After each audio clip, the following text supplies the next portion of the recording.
Arne, you said before the game you'd have to suffer at times. How do you sum everything up when your goalkeeper was outstanding and after his saves, Harvey Elliott then produces a match-winning moments after you sent him on? Yeah, I think when we would have had a draw over here, we would have been already the lucky one, and that is clear for everyone. I think they were the much better team today,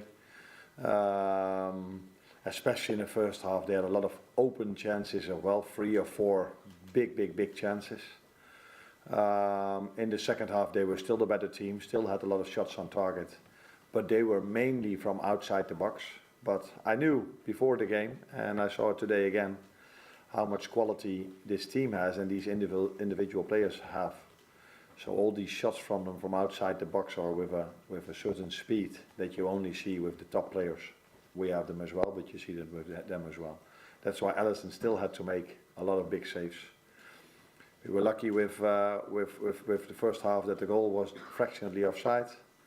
I was very happy that in a difficult circumstances over here, the referee wasn't impressed. That's not always in away games the situation.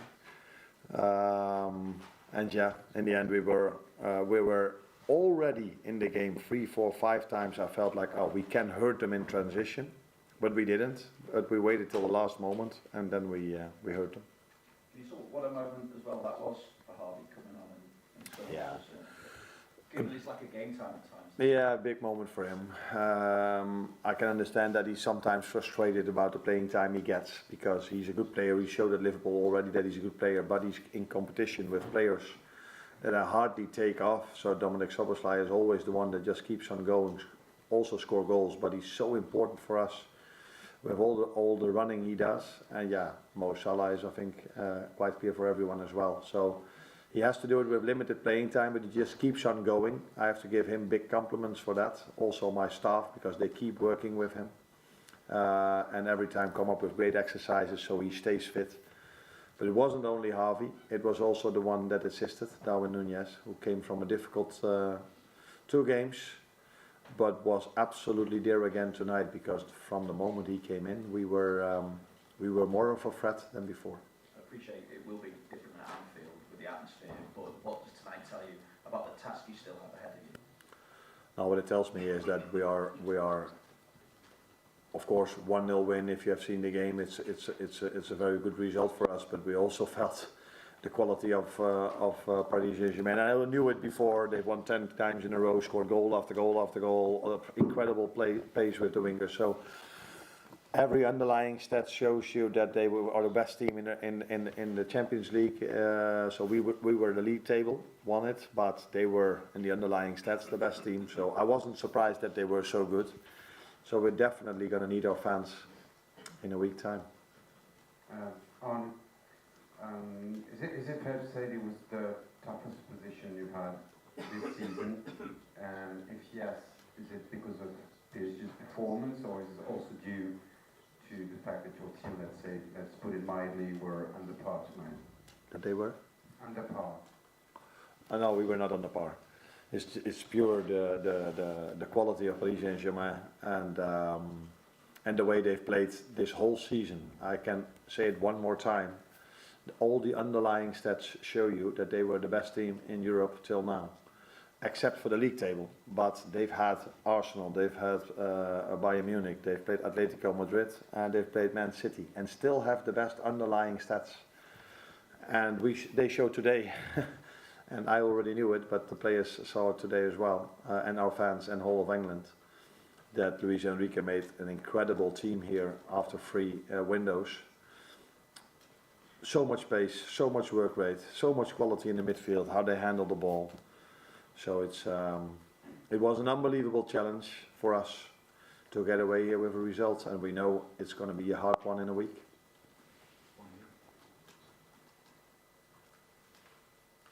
Bonsoir coach en français.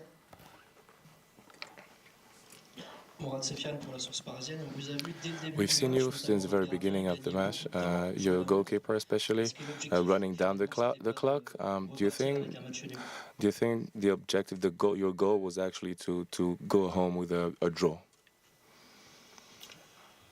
I think it's clear you are not used to, let me say it in other words, I've played games this season where goalkeepers took much more time before they took a goal kick than we did tonight. Or with throw-ins, sometimes it takes a minute, but that is not for you to know, but for me to know. We've played many of these games. I didn't feel we were time wasting today. We just tried to play the game.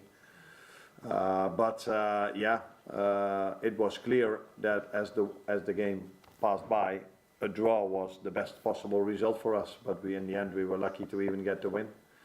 But it didn't feel to me as if we were time delaying that much. Here we go.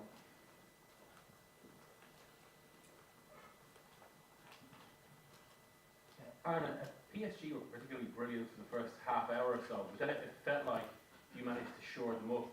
What were you thinking at that moment, and was there anything specific you did? Yeah, we changed a bit the way we pressed in the second half compared to the first half. And I also agree with you that in the first half they had 3 or 4 open chances, so one-on-ones and a cutback cross that just went over the bar, and the moment that he went one-on-one and the ball came back, and 2 or 3 chances in a row. So in the first half it was almost a miracle that it was 0-0. The second half it was more due to their quality that they could create chances, because all of their shots were outside the box. But these players, I just said it already, and our players have the same, if they get shots from 18 yards or 20 yards, it's still half a chance because they can hit it so hard. And that's why I think you saw 2 teams that have dominated their league. They're the French, us in England, playing against each other with so much quality involved in the game. But Paris Saint-Germain was by far the better team in ball possession than us. Hi Arne, Trent has obviously had a lot of scrutiny this season on his defending, and he always does, but tonight, even though he was up against some really top players, he handled it really well. What did you make of him? Yes, I agree with you, but I see the same thing during the season many more times. There have been games, I think City away was one of them, where he was outplayed a few times, but we didn't concede that many big chances against City. So sometimes stats are not telling you the truth. If he goes past someone in the width of the pitch, it doesn't tell you that he's outplayed.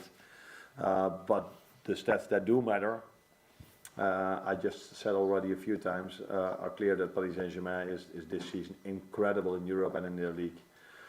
But Trent, I think in the first half 1 or 2 times he had some difficulties, but in general he defended really well, especially also in the second half. So I agree with you, yes. We'll take 2 more questions. Gentleman here.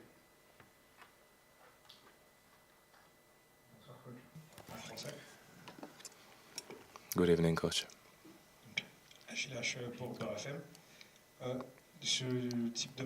This type of match, details are very important in this type of match. There are 2 teams. There's one referee who decided sometimes was really tough for the referee to make a couple of decisions. Do you have an opinion in regards to the refereeing tonight? The big difference is between French and Netherlands and England is that you guys ask me questions about time delay and about referee decisions, where in England I have to talk about this myself, and I don't get these questions if we are disadvantaged, is that the word to say? A lot, then nobody asks me about it. I just said that it's not easy for a referee if you are refereeing in a game like this, where the fans are they are so there for the home team. Apart from that one moment where you could argue if it's a red, yes or no, with Ibu and Barcola, I didn't feel he was in favor of us or in favor of them. It was just a top referee that should be in a game like this. And I think if the referee would have if he would have blown his whistle, the VAR would not have overturned it. And now it was also clear for me that he should not have overturned it because it wasn't clearly wrong. And it is a big decision, that's true. And no, I'm not going to say what I want to say. Let's keep it like this. Final one at the back.